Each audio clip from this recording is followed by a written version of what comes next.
Hello and welcome back. So I made a video some days ago about tips to having your character deform better in animation. So regarding to some topology tips and how to build your mesh and uh, how it does look better having dynamic features on it. And so in this video I want to give you some tips and advices on how to build your rigs and how to build them so that your character performs in a very high resolution production like way. So, here this is the rig I showed you before. It has some enhancements I made in that time and uh, a lot of things going on here. So, let's start with the general ideas of a complex rig like this. So a rig like this, I rigged her here and I wanted to have control for almost everything and I want everything to look good on the most extreme pose I could imagine this character could perform. And well, that requires a lot of controls and a lot of attributes to control very the very most of this mesh. So this rig is already rather complex built. It has almost 100 single controls, and a rig with so much controls it's can be a pain in the ass to animate because there's so much going on here that animators lose track and start uh, to get distracted by so much controls. So what is very what is a good thing to build in such a complex rig is like a level of detail for the controls. So of course it just turns the entire control rig off, so it's no longer visible except for this vector curves showing the position of my pole vector controls, and yes, nothing else going on here. So if I drag select over this entire scene, see it's just one object selected, the main control. And if I now go to low level of detail, see it adds just, if I drag select over this, it's just now 20 new controls and very basic controls for the foot, for those pole vectors, for hip, for chest, upper body, head, and arms, IK and FK. So these controls are really, they are enough. This is the only thing you need to get your general posing in, blocking out animation and stuff like that, and not having to bother over too much stuff. And if you then will going to go to the next step, turn on level of detail mid, and that starts to add all of the little controls needed to improve the look of the poses and animations. So we have here this hair control. This is controls the hair dynamics and shapes. We have the breast controls. We have arm twist controls. The IK/FK switches are turned in. We have an extra control for the spine. Finger controls are added in, and some advanced foot controls and toe controls. And yes, if we now go and add to the next level, this just adds the face rig because it's like the last step. If it's a more it's an animation based on acting, this would be face animation. You can also have insert also the feature to have this face control being visible via this control, so I can hide it from here too if I wanted to. And yes, that's it. It's very good to distribute, to sort of order your controls based on their importance and their influence on the characters. So you see, low, I can I can have my character do anything that I want just with this few controls, and really these are the controls that define how the character's poses will look like. And anything further than that is just fixing deformations and adding an extra level of animation and offsetting deformation, stuff like that. So let's go to the joints. How to um, I'll explain now how to set up your joints. Uh, yeah, what's wrong with you? Go ahead. Yes. Oh, you too. Okay. So, see, there's very much going on here. There are a lot of joints. Let me turn on off everything but the joints. You see, there's very much going on here. But if we take a closer look, it is not that much, or it's not that complex as it looks like. So we have this entire bunch here is the head control. All of these joints are for the hair, and this little bunch over here is for the face rig. You see, so you have some eyebrow joints, nose joints, and eyelid joints, and some tongue joints, and cheek joints, and jaw joints. So yes, then we have shoulder joints. You know, I like them to pivot about where the clavicle bone is, so that I can have that looks good. And yeah, this here that looks like the character had more arms is just my IKFK switch. So I use the triple chain smooth switch. That is, I have two rigged chains, one IK rigged and one FK rigged, and then I blend their rotations to the bound chain via some sort of blend nodes like pair blend or color blend. There are plenty of them. And then switch them via an attribute. Then the spine, this is the end spine taught by digital tutors. I added the feature of being stretchy, which is also taught by digital tutors in their rigging cartoon characters course. And yeah, that's it. And okay, let's go here to the real stuff. So you see, for the knees and the elbows and the fingers, I have dual joints on the rotation areas. Why do I have this? That's because it helps a lot to preserve volume on the mesh. Best example for this is the elbow. So let me hide the joints just for now and show the nerves curves. And if I rotate this elbow up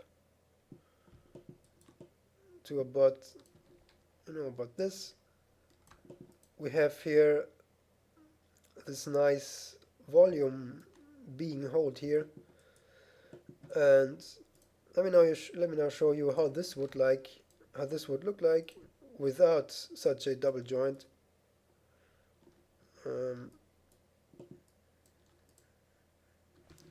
Go away.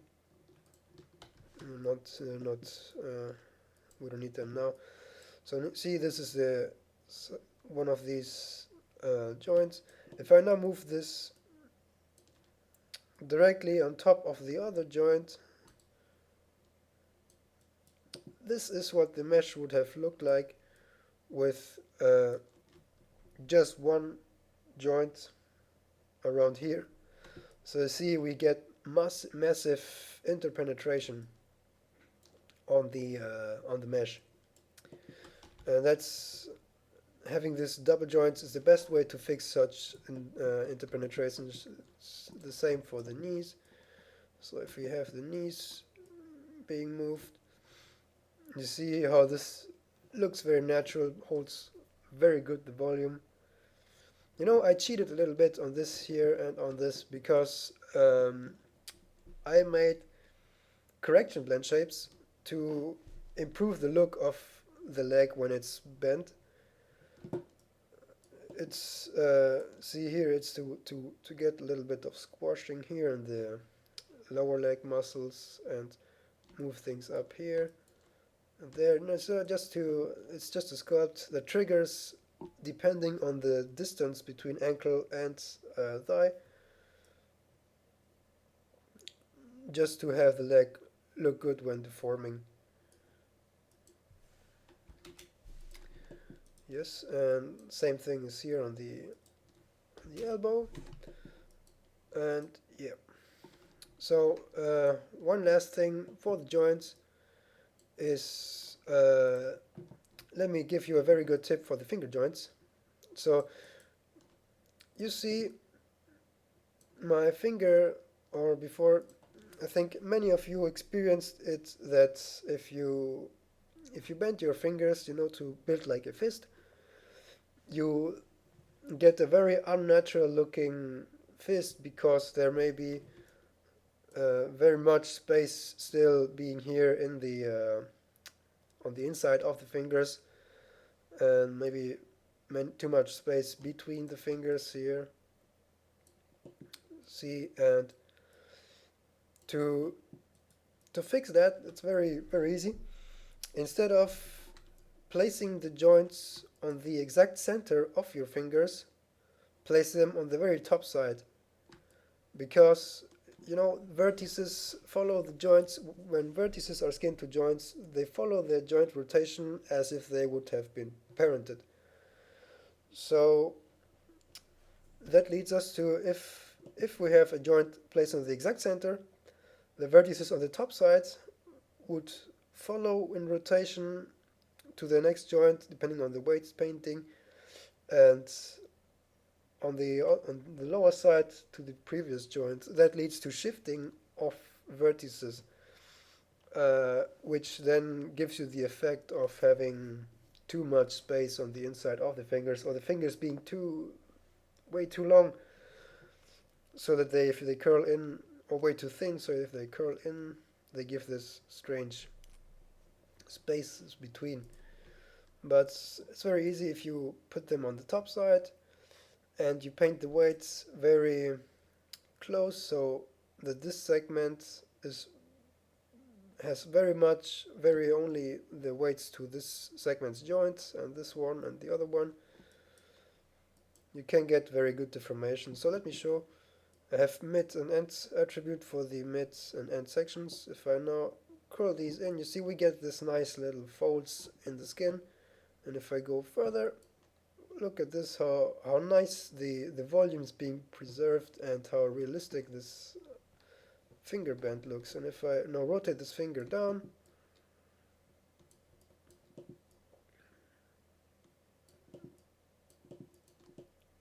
see how there's almost no space between the fingers.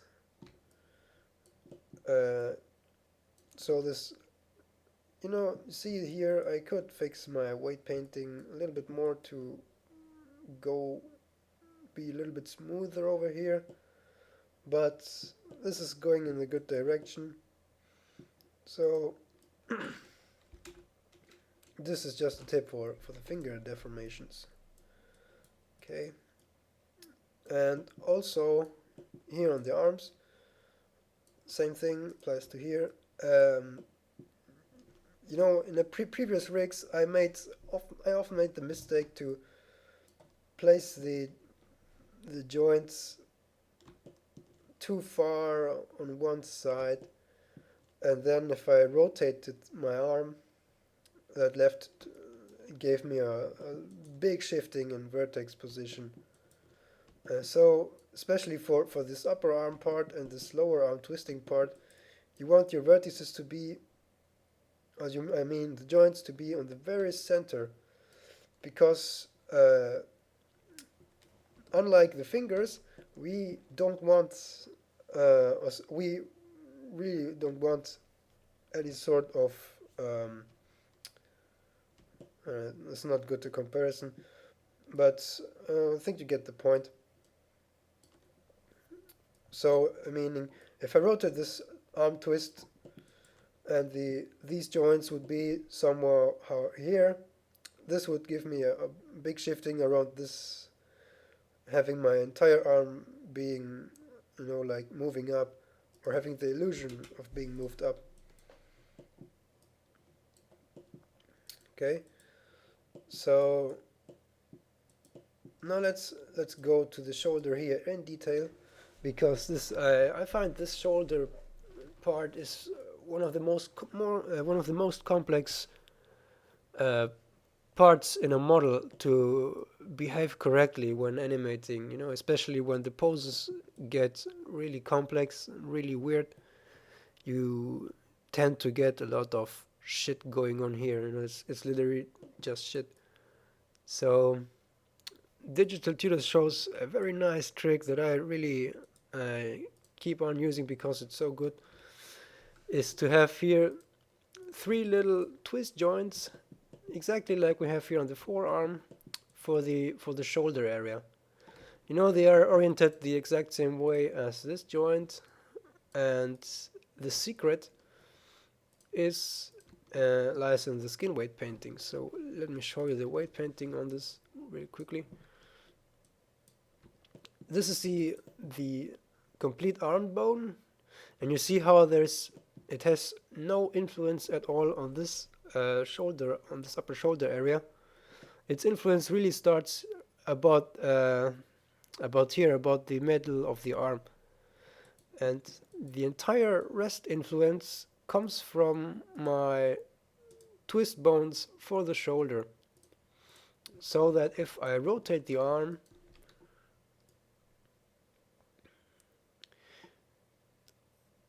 we get this shoulder to preserve its position and its its volume and rotation and whatnot, instead of following all the way out with the arm. So what would this look like without these twist joints? It would look like this. Oops.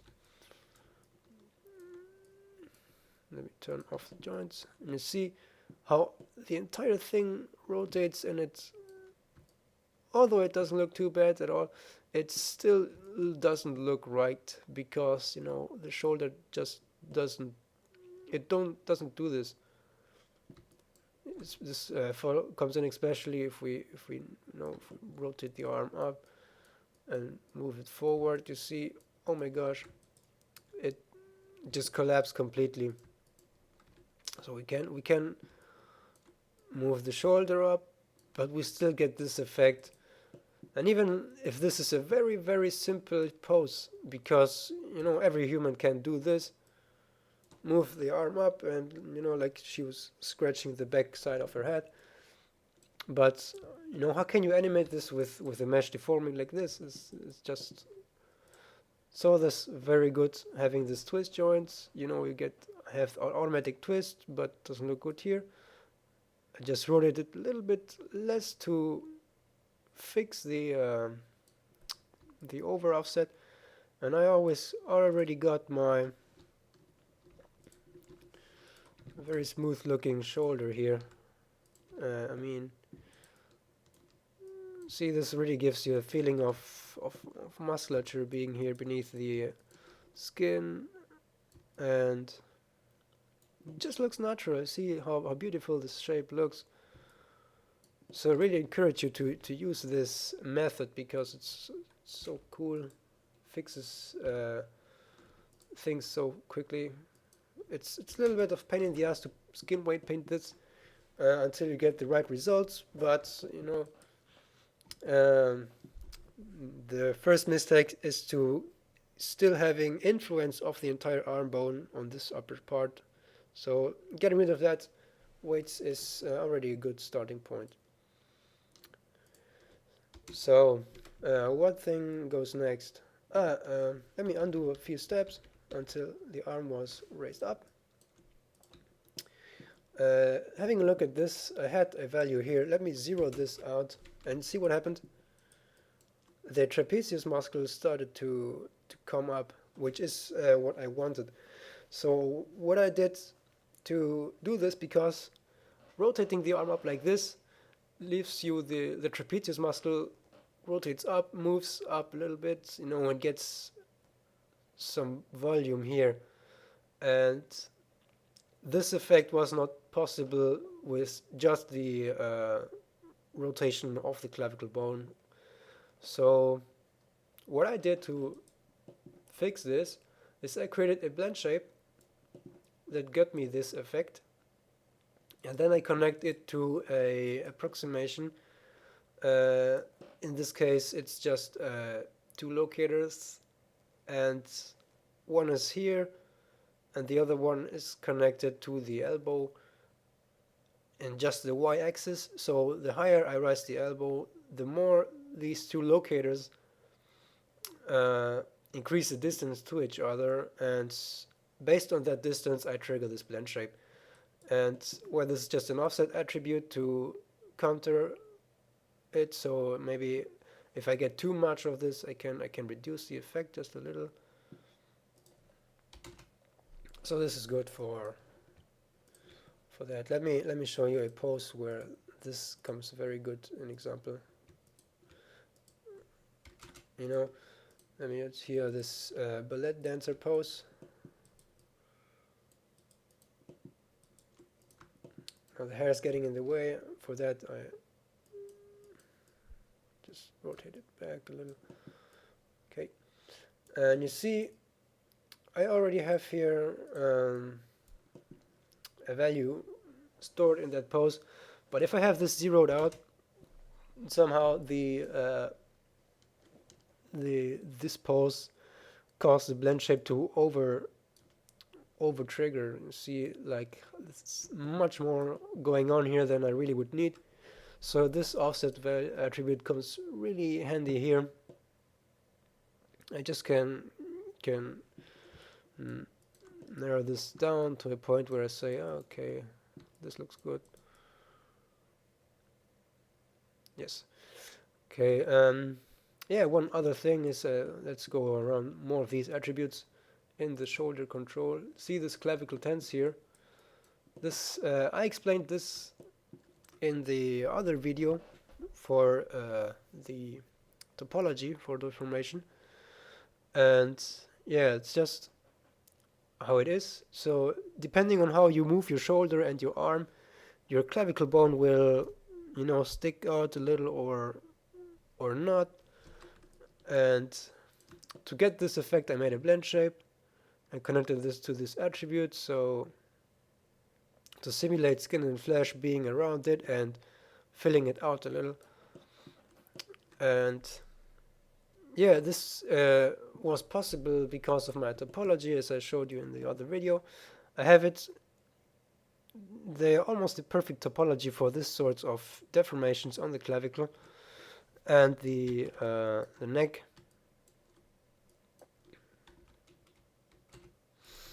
So this is then it's very easy to model the blend shapes.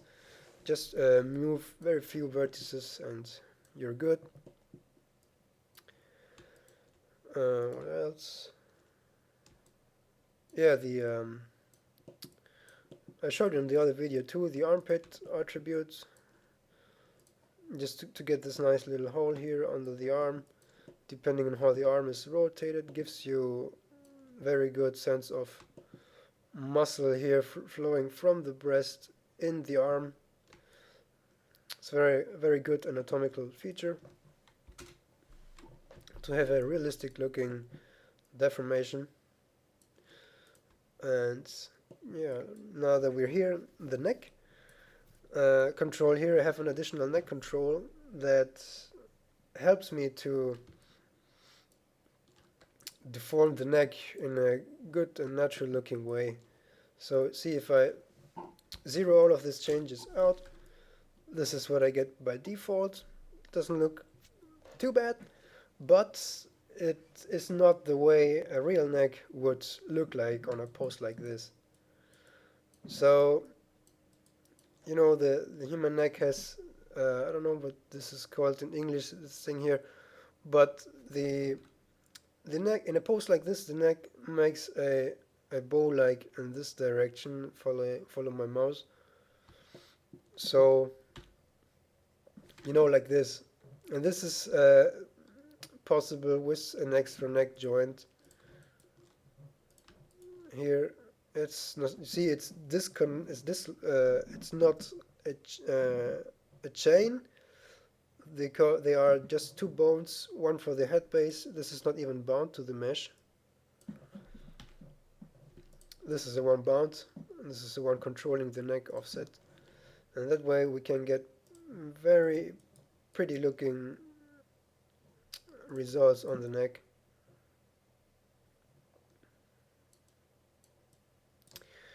So, just another pose. And another thing that they teach at Digital Tutors is the buttocks volume preservation. So my pose doesn't control these. So see, to control, I said to have this, let me just show you. Now the feature is off, so there won't be any movement on these buttocks controls here. And if I move the leg up to a certain point,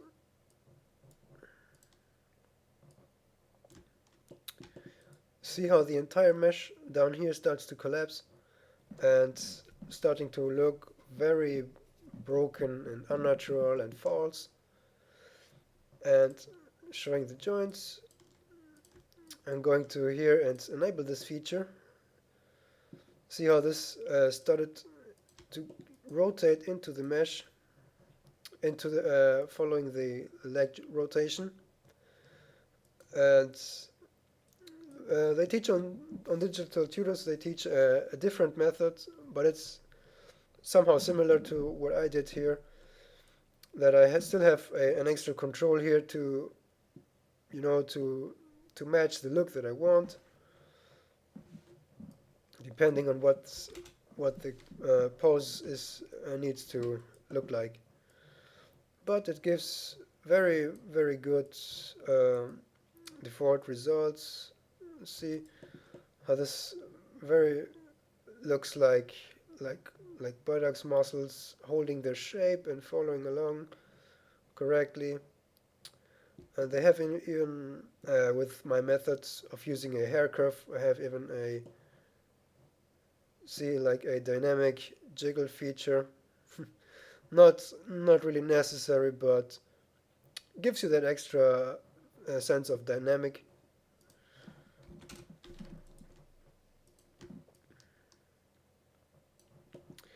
Okay, so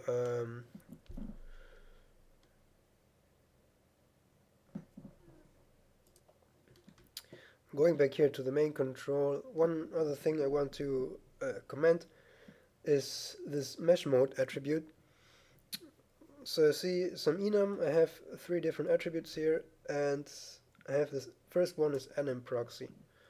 So what this is a very, very, very, very, very low res mesh version of the character's mesh that if I don't view the hair, performs in now because I'm recording video, but normally it performs in real time, 25 frames per second. And that's what you want to use to to do this basic blocking, testing out a little bit of the timing of your animation and stuff like that. And if you want to go a little bit more detailed on the posing and animating, you would switch to low res, which is like a fully there's not much difference between low res and high res, This is a fully functional mesh that has all of the features, or almost all of the features of the entire rig, but performs rather fast. So,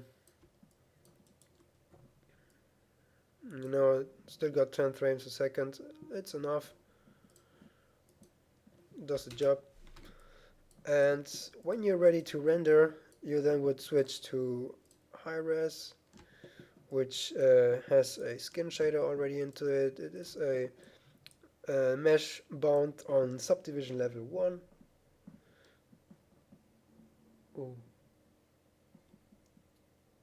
Uh, excuse me. Mesh bound on subdivision level 1 and has a little bit more detail in skin deformation and stuff. But apart from this, it's just a higher base resolution mesh used for rendering, with the skin shader. And this way you can really use the mesh resolution according to the performance that you currently need for whatever process you are at.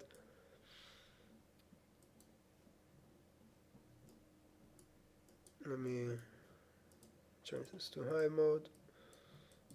Okay. So yeah, just to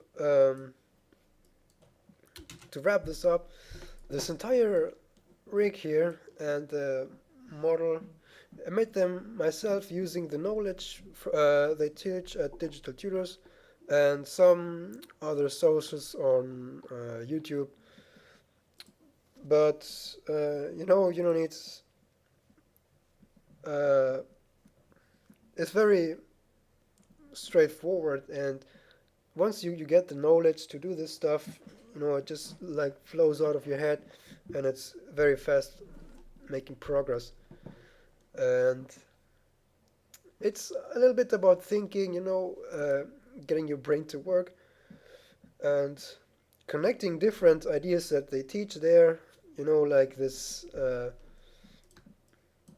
stretchy spine feature, which have a very cartoony character here, so I wanted to have a stretchy spine, and I too wanted to have the end spine rig because it's so robust when it comes to twisting.